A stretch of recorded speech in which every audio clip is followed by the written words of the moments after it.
Hello and welcome to this episode of Success Synergy Show. I know we've been a little sporadic on doing the episodes of this show, but that is only because I am very busy writing my books these days and they will be all published very soon. So welcome to all of the people who are here. Thank you. I have my two esteemed panelists, Ms. Madhuri Shinde.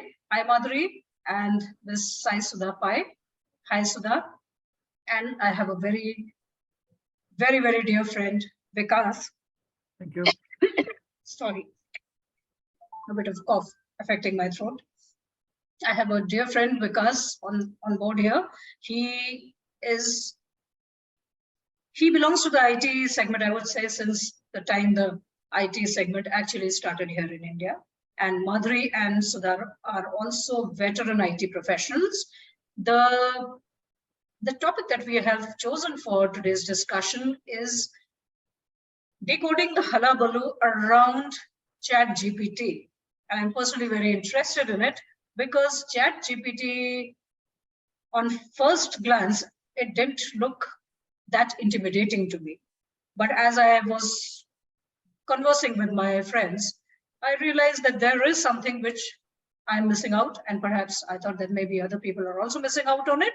So Madhuri and Sudha will enlighten us today on this, and we will, depending upon the response that we get on this episode, we will be continuing our discussion in the other episodes also.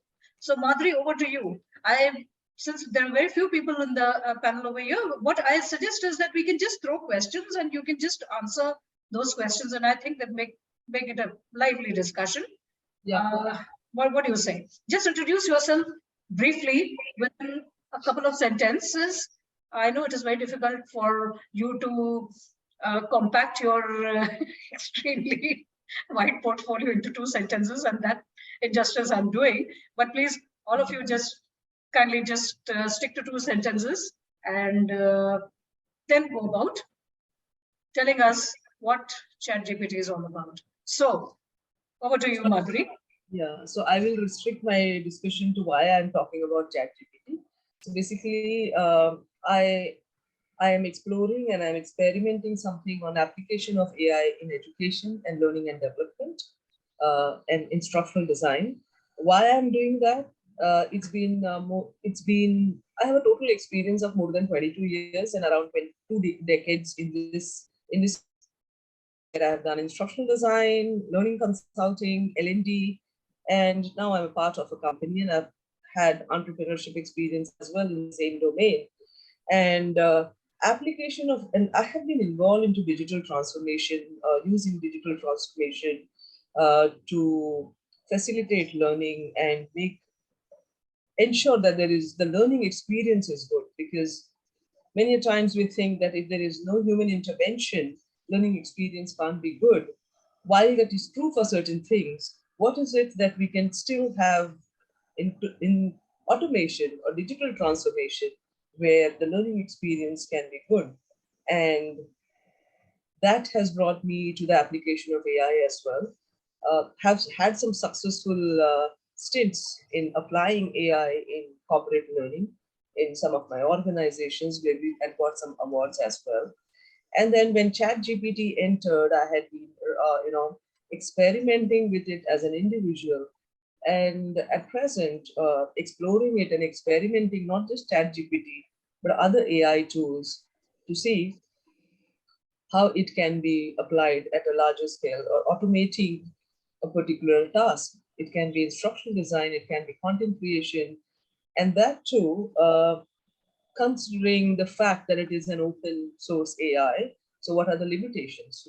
We do have constraints. And I was talking to Nina, and Nina said, why don't you talk about it? So that's why I'm here. Welcome, Madhuri. We appreciate your being here. Tell me something which I've been really thinking about.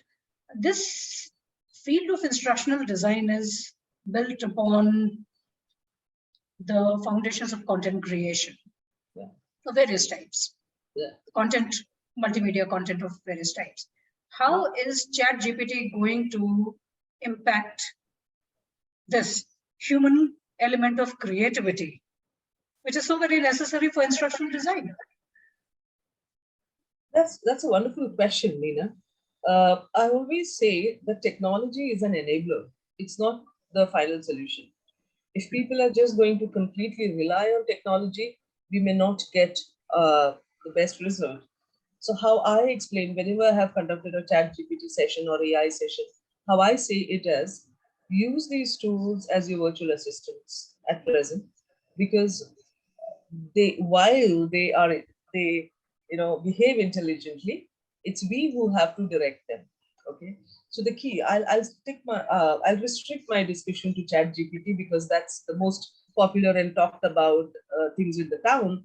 So let's say, for example, even chat gpt will not be able to do anything if you don't ask the right questions, if you don't give them the right prompt, right? And Right. as specific our prompt is, that is, as specific our explanation is, that is the result, or the precision that ChatGPT will give us will depend on that. So I would not say a complete human intervention is not required here. We are required here. Okay, it's just that we have been using several tools. We use our phone, we use our smartphones, we use various features in that. It's the same thing like that. It depends on person to person how efficiently a person is able to use it. Okay, so that is one thing. Now coming to how in instructional design. Now instructional design is one field and we can segregate it into different segments. There is a content generation, you need idea generation. So at present, I think it's a very good tool for idea generation.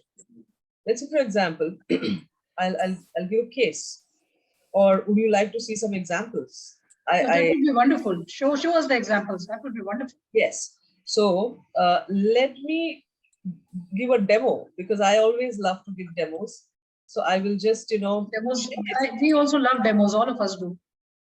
Yeah, let me show us a demo. Yeah. Okay. Yes.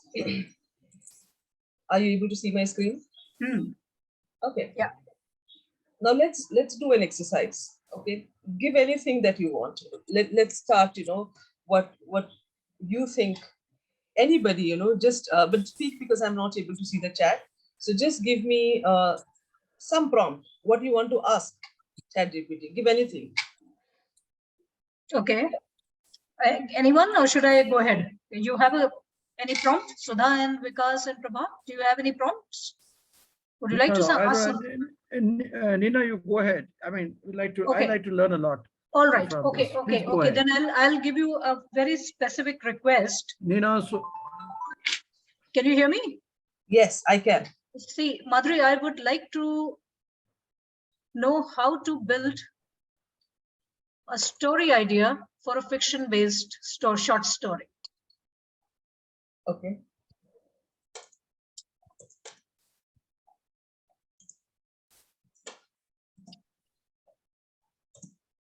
Okay. This is what you want to ask ChatGPT. Okay. Let's see. It is just something that is coming to me right now. Okay. So let's see what ChatGPT says.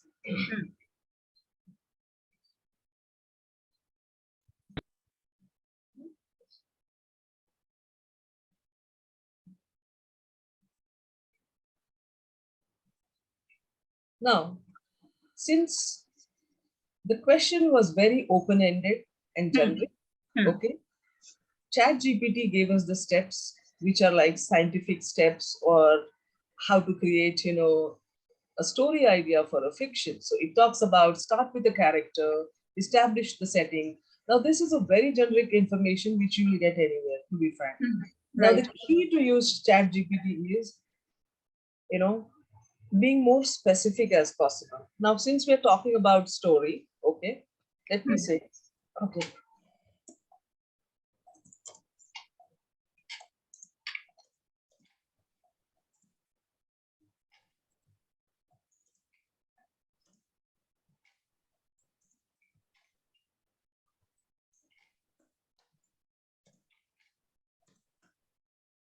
I'm trying to make some interesting.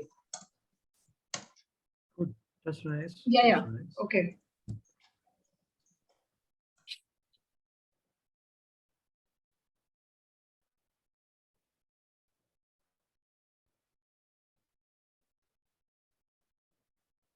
Would you like to join?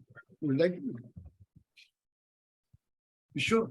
There's a funny incident I'm saying. Write a story for me where characters from ancient India like Draupadi and Sita are discussing how their world would be during the ChatGPT era. Oh, that's interesting. That's really interesting. Let's see what, you know.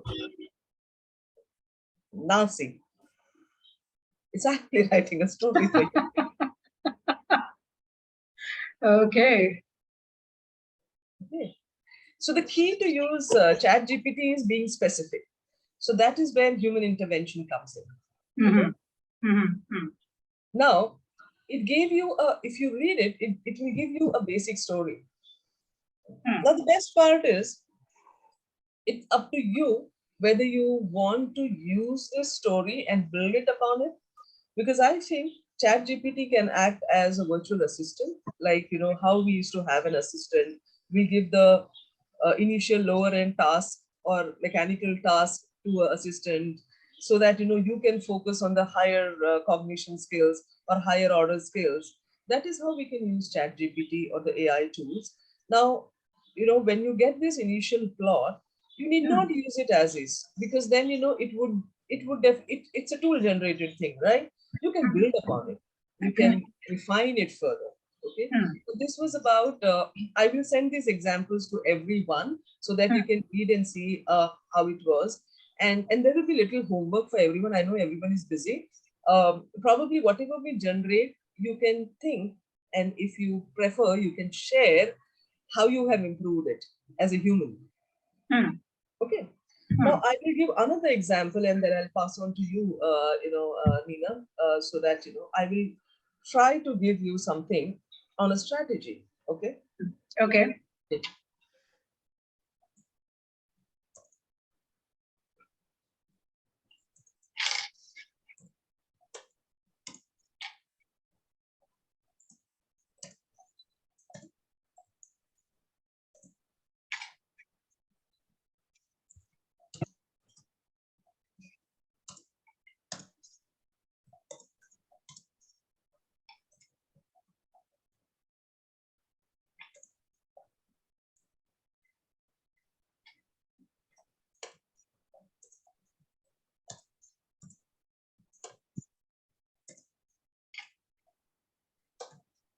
I want to teach front-end sales staff, okay, of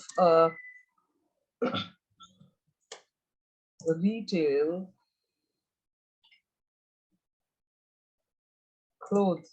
clothing stores, the age group of, okay, stores. I'll just revise it. Communication skills and handling customers, their age group is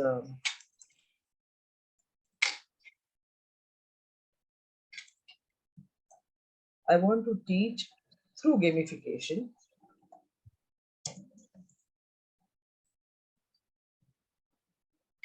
Through gamification, okay. Okay, front-end sales staff. So I'm not looking much into the English part of it, just the context Okay, part. that's fine, Okay? that's I fine. want to teach through gamification front-end sales staff of a retail clothing stores, communication skills and handling customers. Their age group is 18 to 25 years. Okay. Suggest the topics and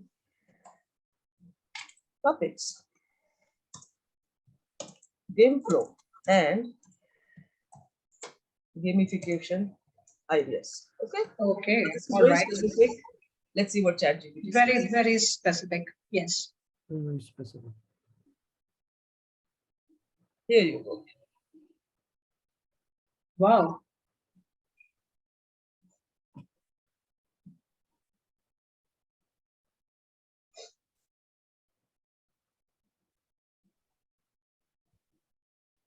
Okay, now I see the benefit. Now I really see the benefit.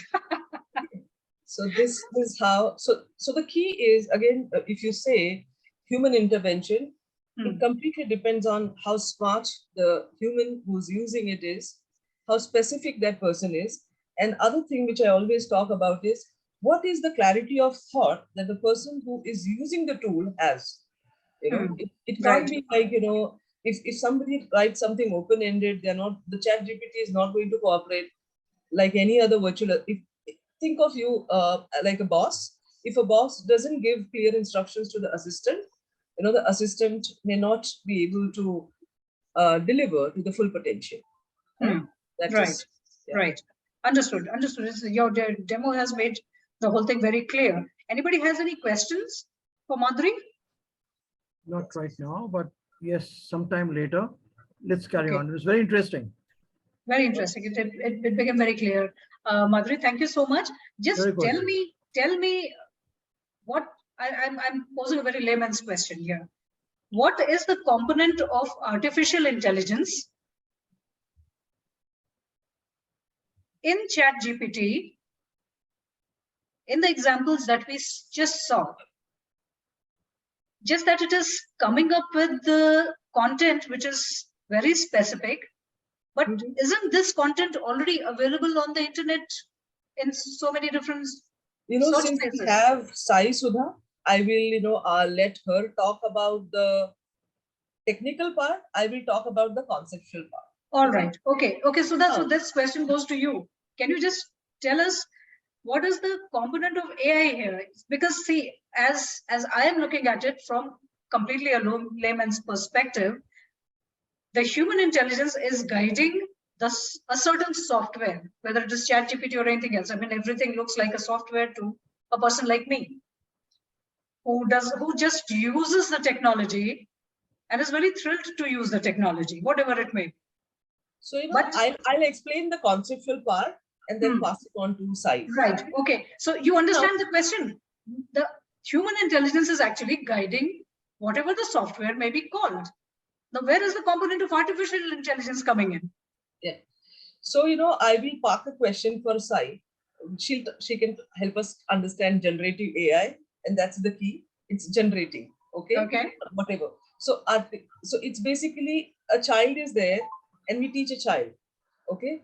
As depending how a child becomes intelligent, the kind of exposure the child gets, the child also has his intelligence to grasp the things, but also what we are feeding into the child's mind. Okay. Whether we are,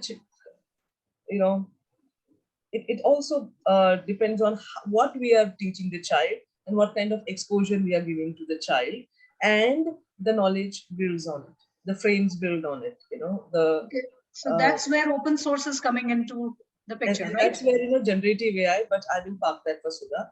Conceptually, what is ChatGPT doing? Let's say if you have to come up with points, you'll go on Google. We'll talk about everybody's using Google. You will write some keywords or you will write some text. Search engine will give you the result. There'll be multiple articles, multiple references. You will scan through it. You will open each of them. Okay. Then see which part you're liking. You will choose it. Okay. So you have done you've chosen them, selected them. Now you will see which part of it you have to, use it. You chunk them. Then you will replace them. You will align them.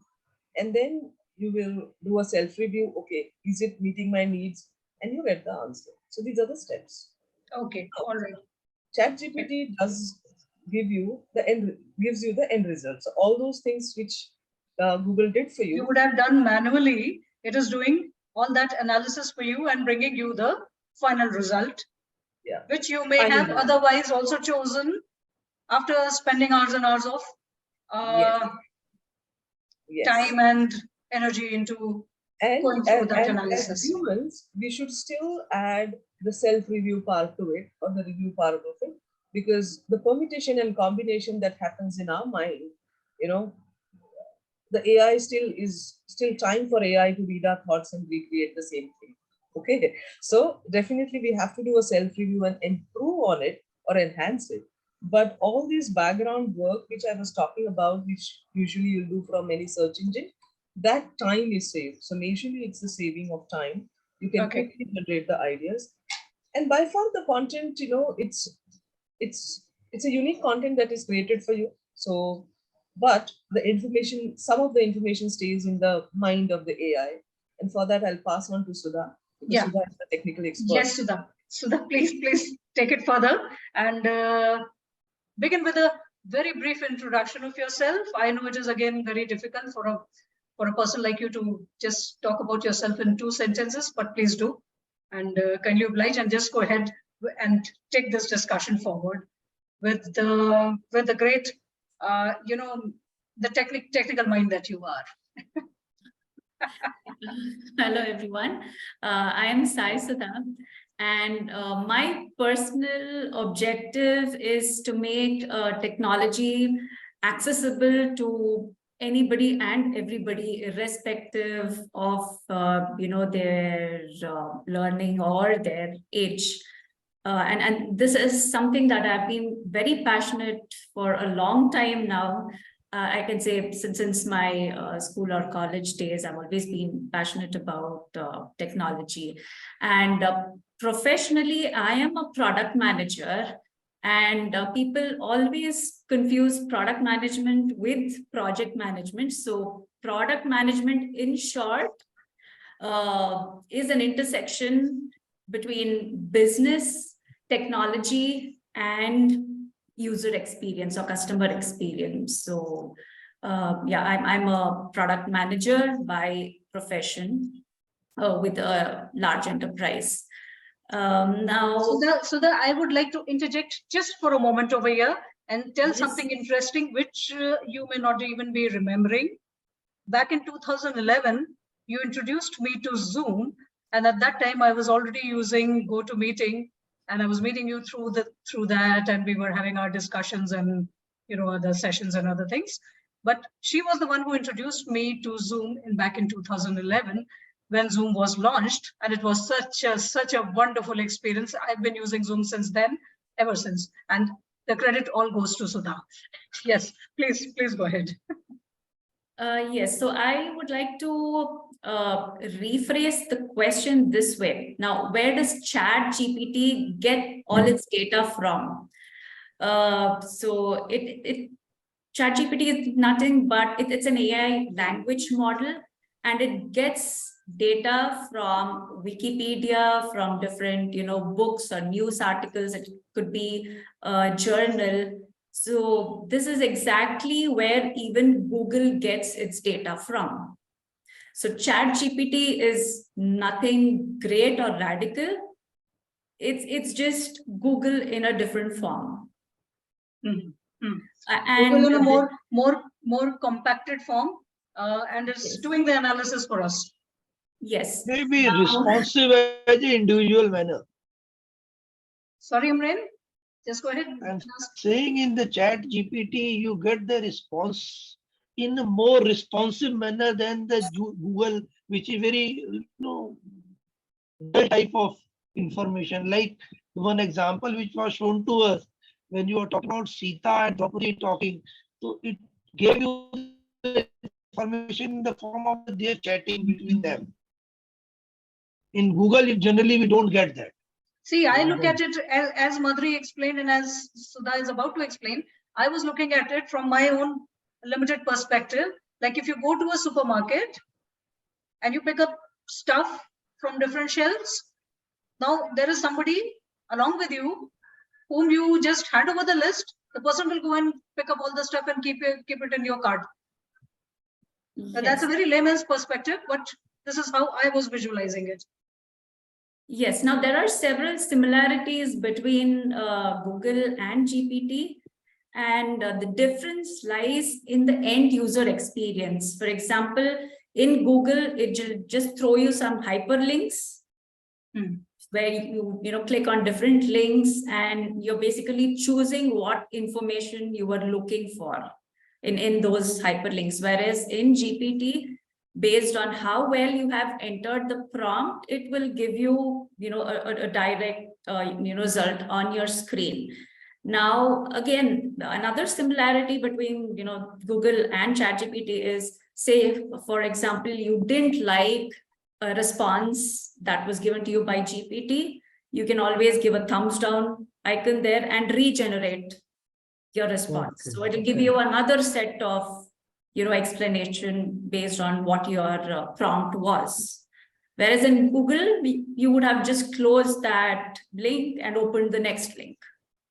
Yes. Okay. So the source of data is the same, whether it's GPT or Google, but the way, the results are displayed to you is where the difference is.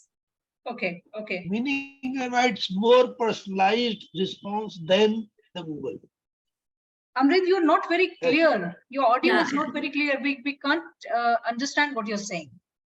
What I am saying, in the ChatGPT, you get more personalized response than in the Google.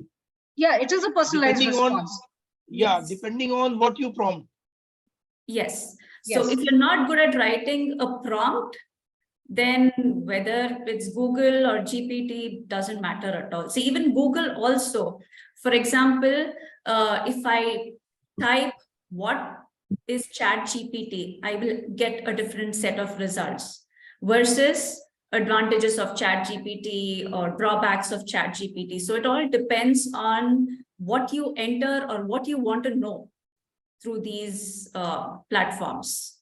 So if you are not clear about what you want to know, or if you're not good at writing prompts, it's actually, it doesn't make a difference what you use. Mm-hmm. So what is the artificial intelligence component here? Well, I mean, the human beings are putting their intelligence to good use by giving a good prompt and then generating content out of it. So where is artificial intelligence coming into the picture? Artificial intelligence is just sourcing information from you and consolidating it in a particular format and displaying it to you. Okay. Okay. Yeah, it's Okay. looking at the different data sources, and it's basically, language processing. So depending on what you have asked it to do, it will look at these different sources and pick relevant information. And it will also, or it can also look at your previous search patterns. Like, for example, I am always, looking at, let's say, a basic information about different things. Then based on that learning pattern, it will just give me basic information, and it will not look at, very technical or detailed information when I ask it something. So it looks at my past searching patterns also. So this way it's making, intelligent decisions from the back end and giving me results. Okay, okay. So that intelligent decision making, which it is doing, based on the history, search history, plus the present prompts, plus analysis of all the 50 billion or so sites that it is going through within Data a moment, data sources within a moment, is what artificial intelligence is all about behind Yes. ChatGPT. Am I understanding it correctly? Yes, Neena. Okay, all right. Now, coming to the hullabaloo part, which rather I have put into the topic of this discussion. What is so exciting about getting somebody else do the shopping for you? As I was picturizing it in the supermarket scenario. I mean, why would I not want to do the shopping myself? Why would I want a virtual assistant to go and pick up the stuff for me? See, as a writer, I've always been a writer, you know that. I mean, if I have to introduce myself in one word, it will only be writing. That's the only thing I know how to do. Whether I write for advertising or whether I write for article, whether I write a book or whatever, of a film or whatever, the mediums change, but the essential activity remains the same.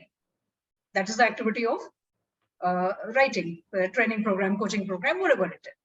Now, as a writer, when I do my research, when I was doing my research through books, it was a different scenario altogether. Now everything is on the internet. Now it's a more exciting scenario. I would want to go to those places which are kind of overlooked by others in order to make my content piece more original. Now, when I employ AI, now ChatGPT is very interesting to me. I've been tinkering around with it quite a lot when Madhuri told me. So since that time, I've also been tinkering around with it quite a lot. But what I always end up thinking is that if I would be doing the analysis myself, I would probably want to look into those corners or those areas also of the data sources where ChatGPT may have not looked into in order to pick up something unique. Now, where does this human sense of uniqueness fit into this AI model? Or does it fit at all? Okay, I want to highlight this one fact that ChatGPT, of course, is great in terms of generating content, or it could also generate unique content for you. One thing it cannot do is understand human interaction, the way humans interact with other humans. And the other thing is GPT cannot identify whether the person chatting with it is neurotypical or neurodiverse. Okay. All right. Now that's interesting. Please elaborate a little bit more. Okay. To explain neurotypical in simple words, someone like you and someone like me, whose brain functions are similar, are neurotypical. I mean, we love society, we love interacting with people, so we are, apparently neurotypical. Whereas neurodivergent is somebody on the autism spectrum or has learning disorders. So their brain functions differently from neurotypical individuals. So ChatGPT cannot understand whether the person chatting with it is neurotypical or neurodiverse. Okay. And how would that make changes in the output? Okay, now changes in output is the way a neurodivergent person interacts with technology is different from the way a neurotypical person interacts with technology. So the kind of prompts that they enter will be different. Their language will be slightly different. Can you give an example? I have a question also. Yeah, please, Vikas. You see, it's pretty dicey that way. I mean, you can even get branded by the kind of question that you're getting, or you can the kind of response that you get. You may be neurotypical, but depends the kind of semantics that you have used in your query. You might get an answer which will make you feel that you are neurodiverse, right? So it could give one the impression that, I'm neurodiverse, that's why I've got this kind of an answer. So do you think that's a very lethal way of, telling a questioner that this is what it is? It won't say that you are neurodiverse, but the quantity, see, the semantics, that is the kind of words that are going to be used in the query, are definitely an indicator for ChatGPT. Am I right, Sudha? Yes. Okay. Now, all of us may be neurotypical, but then we are asking a question, right? And a particular word may send a signal to ChatGPT, and it will discern and come to a conclusion, hey, this guy is neurodiverse. And he may give me an answer which may not really satisfy me, but gives me an answer which is somewhat different from what the same query would have been mooted by a neurotypical person. Am I right? Yes. Okay. Yes. So GPT can have such confusions. Okay. And on the other hand, a neurodiverse person does not have the vocabulary of a neurotypical person. So they have trouble in understanding or interpreting the content that is generated. You see, but I understand. But most of us, who are neurotypical, right? I assume I'm one, right? would not be able to strike the right kind of word in mooting a particular question, right? Might come very similar to what a neurodiverse person is, and he gets the answer. Then does he have to go to a psychiatrist to find out whether I'm neurodiverse or I'm neurotypical? I mean, no, here we are going with the, but we are going with assumptions because assumption. Okay, we fine. are neurotypical. I'll add Right. here. I got your I'll- point. Point number I'll just two. add. Yeah, sorry. Please continue. Sorry, no, just one. Is the canvas of information that one is trying to seek, is it more in GPT than what it is there in Google? Or is it because whatever examples that I just have seen, it looks that ChatGPT addresses the issue very specifically. Am I right? Am I right? Yes. Or very specifically, which makes it more appealing to a person who's raising a query, right? But is that canvas only going to be limited to that, to the specific question, or like Google, it throws up, I mean, numerous options, numerous things. I just want to be very clear on this. I hope I've got it right as a neurotypical person. Yes. So GPT gives you a very specific response. But let me remind you that the data source for Google and for GPT is the same. Really? Yes. 50 billion data sources. I was reading some article somewhere. They said they sourced the whole thing, both of them, or rather ChatGPT sources from 50 billion data sources, which perhaps Google also doesn't. Yes. I don't know if this information is correct, but I was just reading one article and that's where it is. And then the other thing is, if you don't like a response, like I mentioned earlier, you can always give a thumbs down and regenerate a fresh response. Now, this is similar to clicking on another link in the Google result. Okay. You didn't find the information that you were looking for in the first link, so you close that and open the second one. So you can just similarities. You can just tell your virtual assistant, this butter package that you picked up is not up to my liking. Go and pick up another brand. Something like that. Anyway, Prabhat has a question. Hi. One sentence to introduce. Am I right? Yes, please do. Yeah, Go ahead. So I'm Prabhat Sinha. In profession, I'm in government relations management, and I'm also a mediator who resolves disputes between people out of the court. So my question is that, over a period of time, using Google,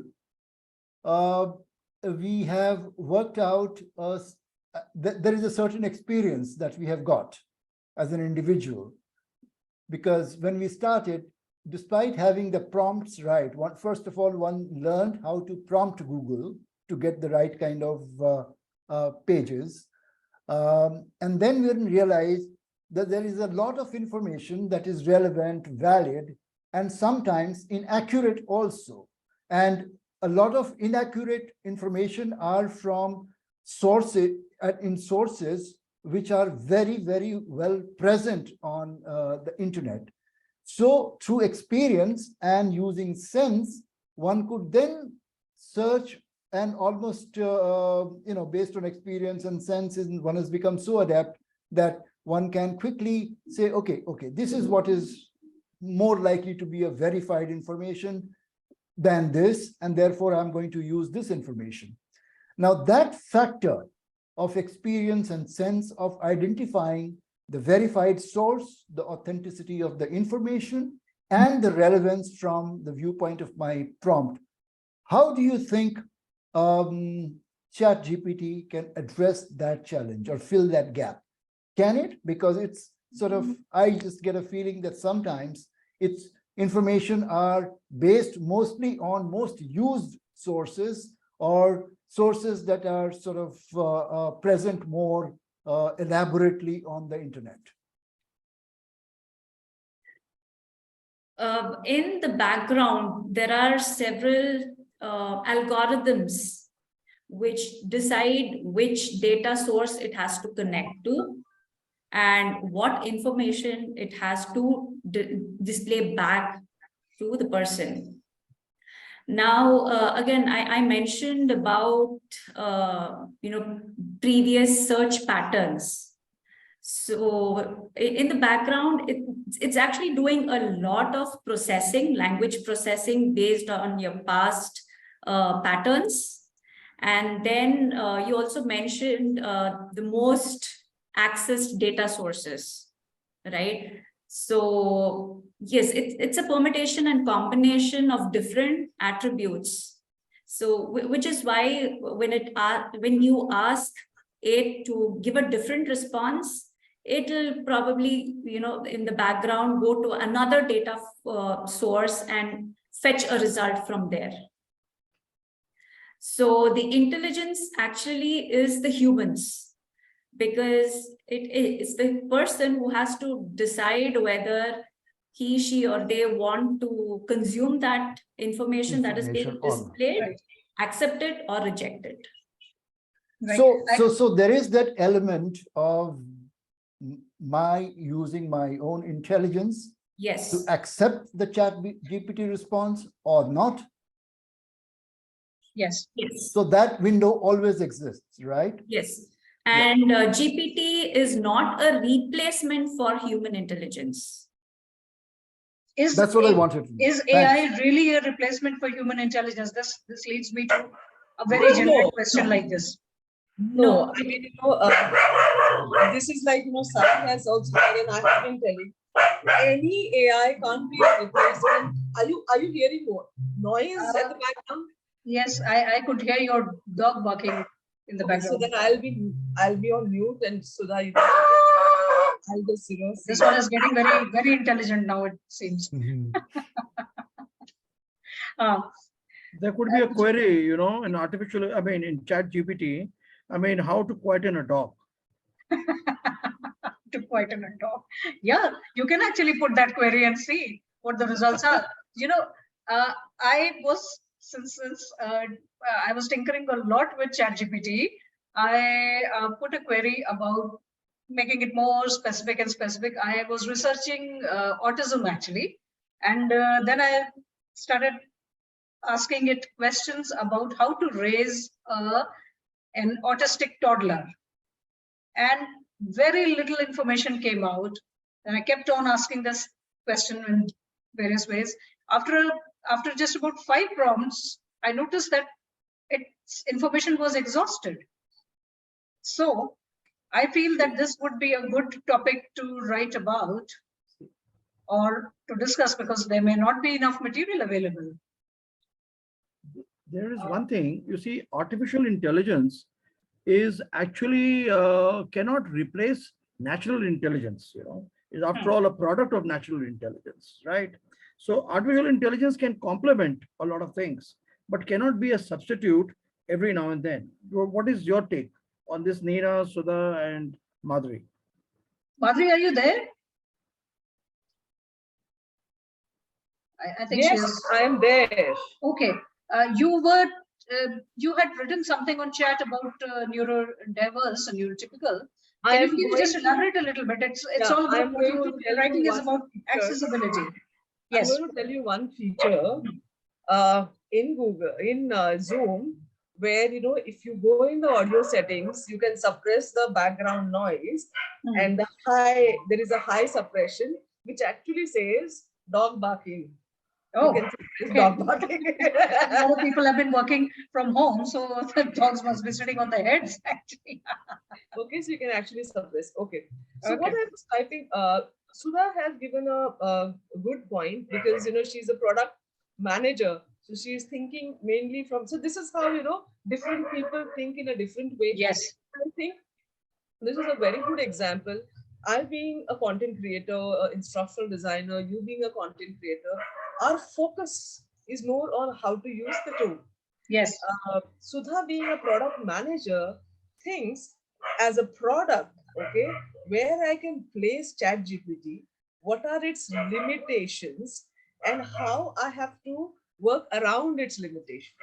So what Sudha was talking about when she was talking about I could understand it because I'm a little bridge between not just instructional design and content creator, because I'm into digital transformation as a strategist for some product. So that's why I could bridge that, what she's trying to say.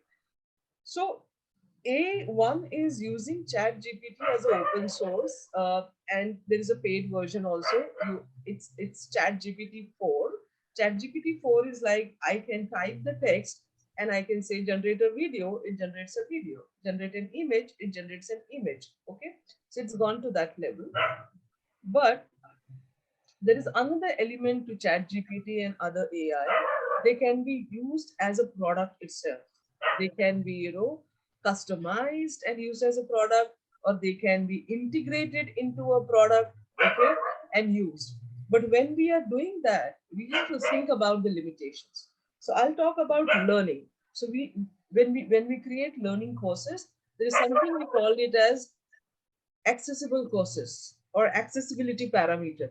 Okay. Now, accessibility parameter is basically 508 compliance, which we follow, where specially challenged people or special people, people visually challenged or have other challenges can use the courses, and there are certain settings we have to do, certain way we have to storyboard, certain way we have to use images, we have to use all of that.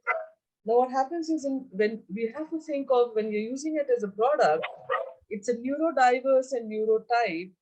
If we have to personalize that product for a wide audience, then there will be a disclaimer: this is only for neurotype, or this is only for neurodiverse.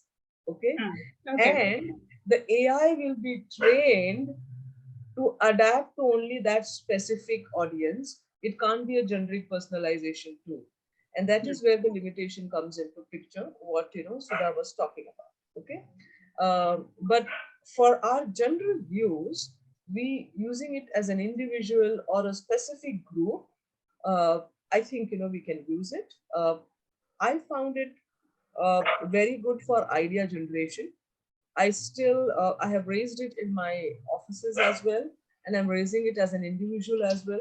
I still don't suggest people to put client specific data in the tool because it's generative AI, and there is still a little gray area about the data privacy and security.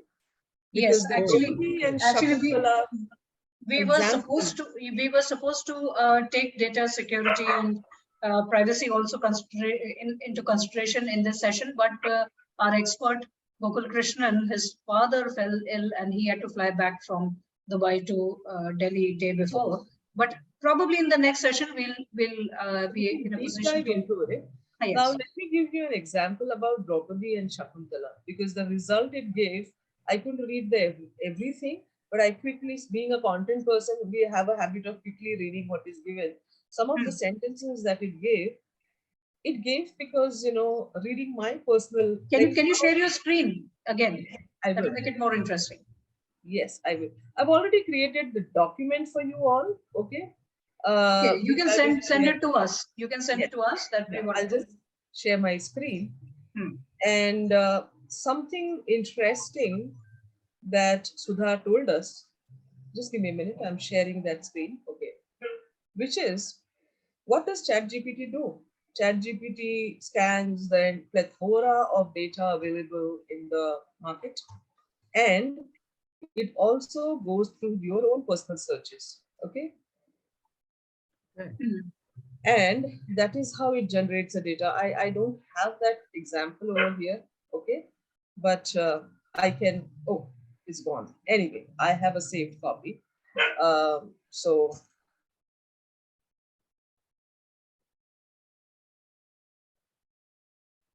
what happened? The screen has disappeared, it seems.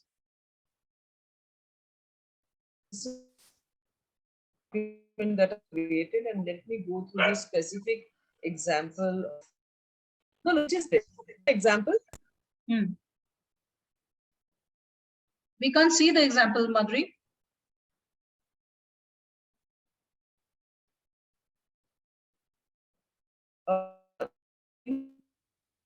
We can't see that screen anymore. Yeah, I can't hear what you're talking also, Madhuri. Yeah, I think Madhuri has lost connection somewhere. Yes. Okay, maybe. Okay. No, I am You started screen there. sharing. Yep. Are you able to see me? Now I can. Yeah, yeah. Now we can. Yes. Okay. So this is the example I have created. So let me take you through some of the sentences. Okay, Draupadi and Sita sat under the shade of a banyan tree. Now, there was one story I was thinking long back, which was about Draupadi, Sita, and Shakuntala having a dialogue. They are in the heaven. Okay, this was my actually story, and I wanted to try it out. What back? Draupadi, Sita, and Shakuntala are sitting in the heaven, and they see Madhuri, we have lost you, it seems. something, Your internet is, and we can't hear you very clearly. oh, oh, Hi. just give me a minute. Your internet connection seems to be wavering, it seems. Is it good now? It's better, better. At Okay. least I can, at least we Okay, can so hear I you. will share the screen. First, I'll complete my talking. So basically, there was one short story, my short story about Draupadi, Shakuntala, and Sita long back, which I had tried in ChatGPT. That they are basically strolling in heaven, and they see some incident, and they start talking about a topic. Okay, and both the three of them have different perspectives on the same topic because they come from different eras and they have the different personalities. Okay, so I had done a lot of permutation combination of these three people. Okay, when I'm seeing this example of Draupadi and Sita coming in, I'm seeing something being pulled from there as well. So that's what I'm saying. We make ChatGPT intelligent by our own input. Since you have already done that kind of search on it, So it would even have if I built. don't do it, even if I don't do it, it will still give you. Even if in your IP, that is, internet address, you have never done that. Even if you do it, it will give you the result.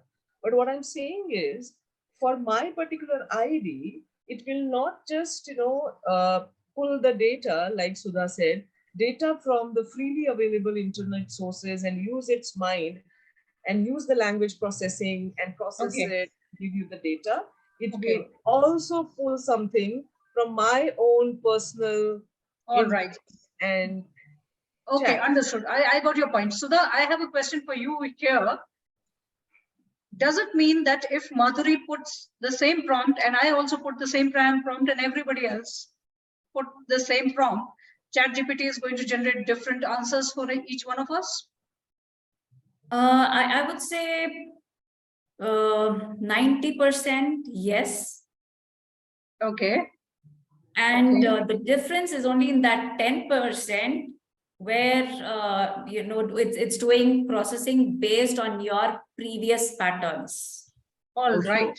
Also, the 10%, sorry, interjecting, could be that ChatGPT would be thinking whether the guy is neurodiverse or neurotypical, So ChatGPT could be also oscillating, getting a bit confused, no? No, ChatGPT does not understand but it may give a human emotions. It doesn't understand sarcasm. Correct. Yeah. But it might contrive a response depending on the kind of semantic that I use in both the query makers, right? Yes, and that can happen. Right. So it's better. Okay, right. Carry on. I got and it. also GPT, the language that GPT uses in most cases is not inclusive. It's not inclusive. Okay, got it. Yes. Got it. They don't use gender neutral terms. Right. Got it. Yeah. Okay. I think this is an interesting thing to do. Do all of you have ChatGPT accounts? No, I don't have. Okay, then what we can do is I'll create a separate group with only the people who are interested in this experiment. If everybody agrees, we'll call it a little cozy ChatGPT group, decoding ChatGPT kind of thing. And during this week, Sudha, will it be possible for you to make it next Sunday? No, Nina. Until May 1st week. Okay, May 1st I till will not May even 1st. check my mobile phone. All right. Okay.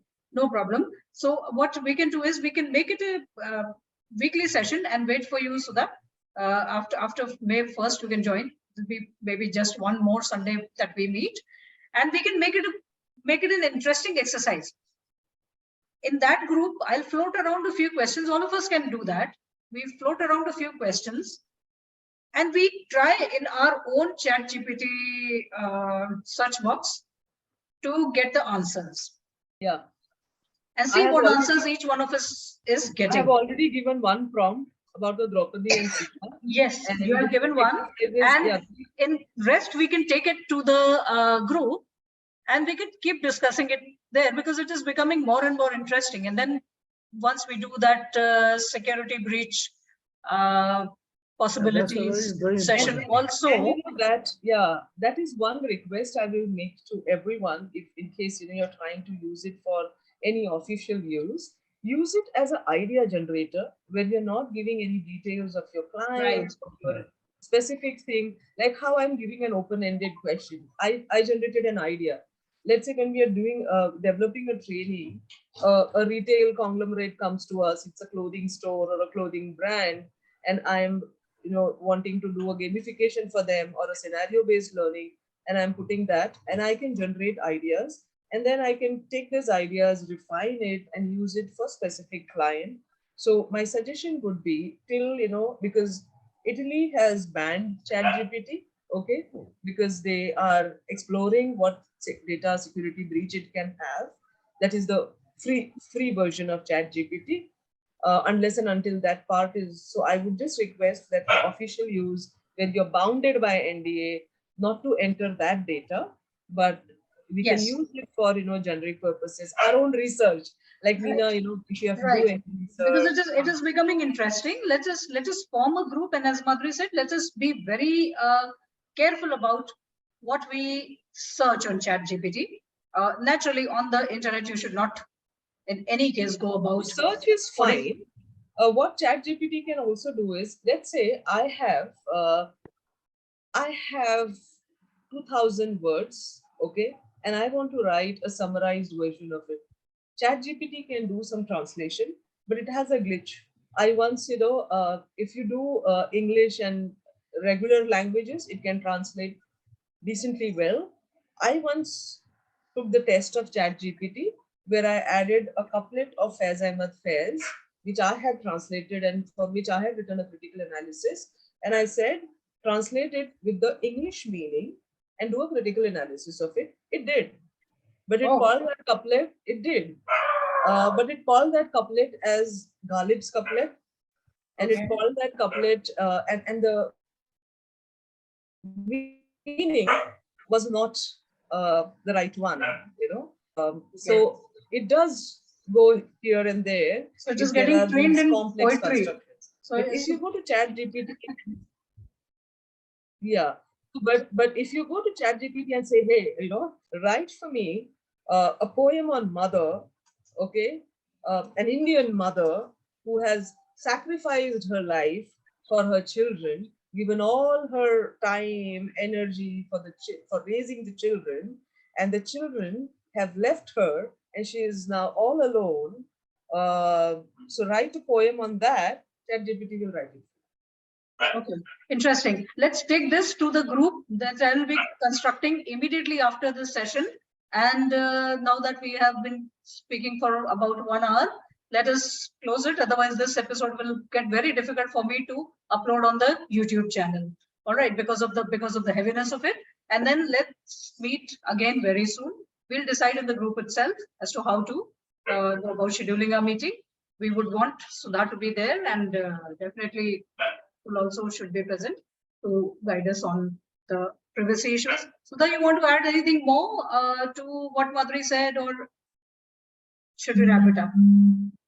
No, let's carry over to our next session. Typical Sudha, very humble, very straightforward, but I know she has a world of information that she is not sharing with us right now.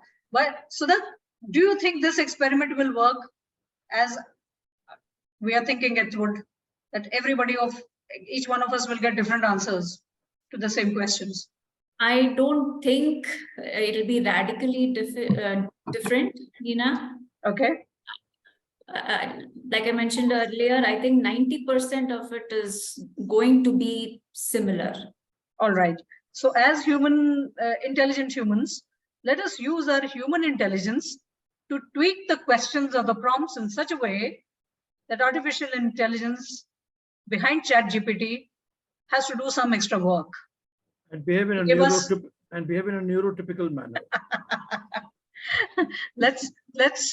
It cannot read the differences between neurotypical and neurodivergent divergent individuals. So it's all going to be Actually, the Nina, there's a similar large percentage of our population which does not know whether they are typical or divergent. Yeah, actually, that's true. That's true. And psychology, the science of psychology is built upon this fact that nobody is really, I don't know if I can even use the word normal. Nobody is really 100% normal. No, yes, you are 100% right. With due regards to psychiatrists and psychoanalysts, off the record, I know it is being recorded. I've come across, because behavioral psychology is something which I like and I practice somewhat. I find most of the psychologists that I've come across, they are psychic cases themselves. Right. I think all of us are. All of us are up to a certain extent. That's because this is getting recorded. It's going to be uploaded. Never mind. Let me just stop the recording now and then continue with this discussion, if that is all right. Just give me a moment. So thank you everyone for being present on this very atypical discussion on decoding ChatGPT and the hullabaloo around it. And I think we've done a marvelous job with inviting Madhuri and Sudha, who are experts in their own fields, to make us understand what ChatGPT is all about and could be in the future. And thank you, Prabhat, Vikas, and Amreen for being present here. Let me just close the recording and then we can continue with the discussion for 5 more minutes. Thank you, everyone. Thank you. Thank you, Nina. Thank you very much. Thank you.